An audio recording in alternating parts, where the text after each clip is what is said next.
हाय सांग मैंने जय जगन्नाथ समस्त को आशा रखी आपने समस्ते भल थे। तो मुझे हैदराबाद रे जाइए जस्ट पुणी रिटर्न फेरी आसी गाँव को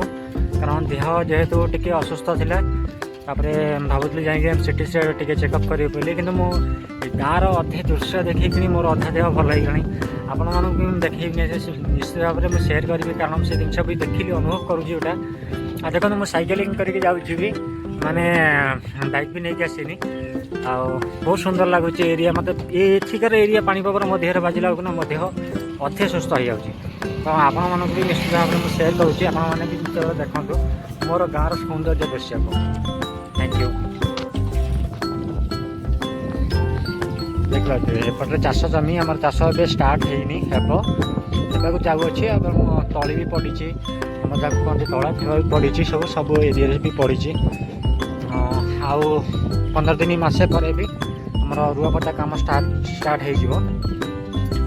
जेहेतु हूँ आम वर्षाकालीन दिन तो पानी अभाव किसी ना से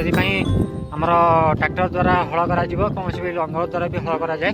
आउ तो लंगल भी एवं चलू नहीं से आउ दुनिया भी ना एवं देखिए जाए कि दूर ट्रैक्टर भी गोटे चली हल होगा रुआपत्ता स्टार्ट हो ये दिन आउ ये जो माने सौंदर्य दृश्य को देखिले ना पूरा पेट पूरी जाऊँगी। आपण मैंने भी कहतु कमेंट माध्यम निश्चय जनइबे गाँव को आसिले केमी सब अनुभव करती आउ जिन देखा मैंने जान सकते।